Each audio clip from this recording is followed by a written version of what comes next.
I've never had this type of experience before. I've never been exposed to this style of teaching. Only in a Montessori-style education system can you really grow as an individual. I had never actually engaged in something like this seminar because this was about challenging your very perception of reality. The most valuable portion of the seminar was to meet the speakers. Going and talking to people who are actually in the field made me feel like it wasn't just theoretical. Seeing theoretical information in practice is just something that's so empowering. Dialogues are great because it gives us an opportunity to talk about these issues that are so relevant to our personal development. With the dialogues, I was in an environment where I was learning to engage with others and learning about myself. People all have like this passion to learn, and that's so hard to find. That confidence, that clarity, that drive and determination, all of those things I think are incredibly valuable, and I think that all comes from the Montessori tradition.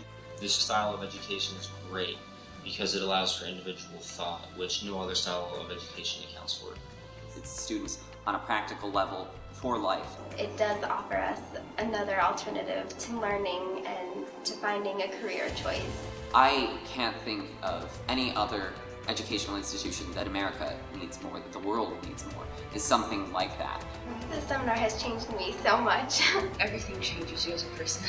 All you need is change. And I think that the College of the United States is the change that we need.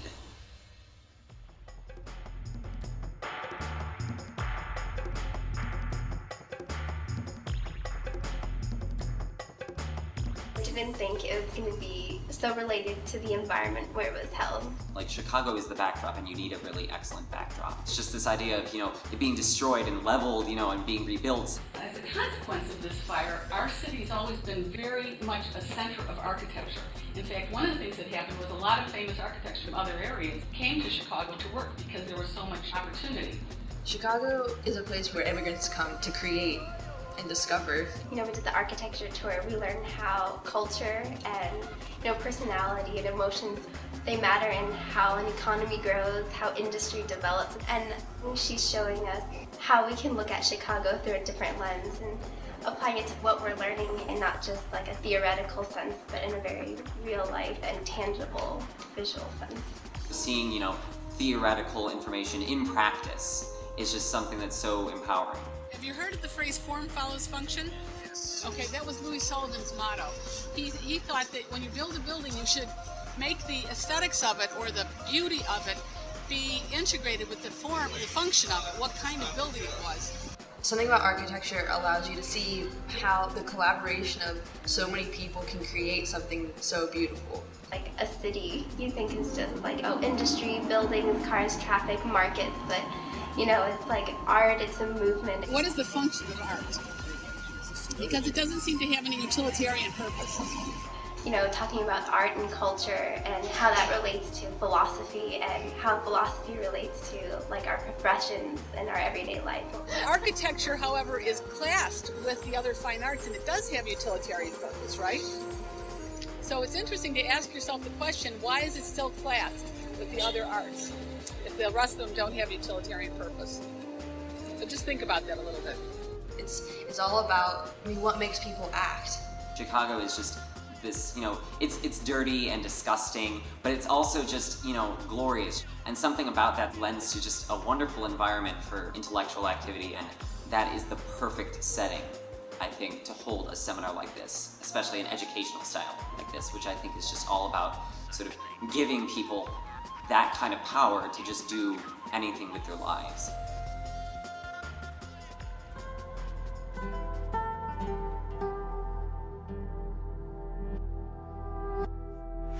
The most valuable portion of the seminar was to meet the speakers. Like, for instance, meeting Dr. Dale and just hearing him speak about his job specifically and how philosophy itself would impact his day-to-day decisions and even society around him. I'm especially interested in this mind-body issue of emotions and sort of rational thought and how they affect the way we make decisions about care. The doctor talked about emotions and reason and how making choices is not such a cold algorithmic thing. Applying evidence-based medicine, I think, has been done very poorly, in which we don't think well about statistics, we don't apply it well in individual circumstances, And we also haven't thought hard enough about how people's emotions play into their decisions that they make. Unfortunately, these days, the way medicine is you have 5 or 10 minutes with a physician, and it's often in fairly threatening circumstances. You have cancer, for example, and so it's very emotionally laden, and you sort of would like to eliminate as much as possible sort of irrational emotional influences.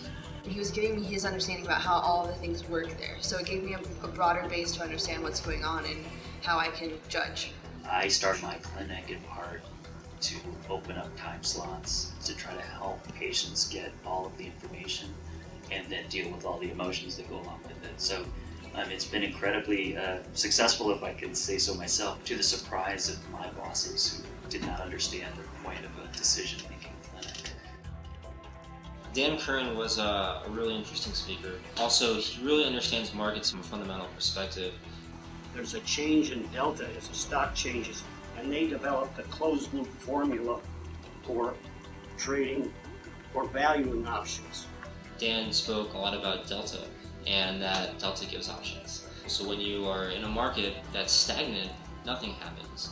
And one of Dan's great comments was that he loves volatility in the market. I'm implying that there's going to be a lot of volatility, and I like volatility independent of the direction of the prices. People who really understand how things work realize that there's money to be made when things go up or down. Where there's change, there's life. Where there's change, there's opportunity. And Dan, on the fundamental level, really understands how to capitalize on change. I learned a lot from all of the speakers that we had because it gave me more of a context for that study. It's been a great experience learning from some of the top people in the world about all of these aspects of our lives and how we can interpret the information ourselves and come to our own independent conclusions.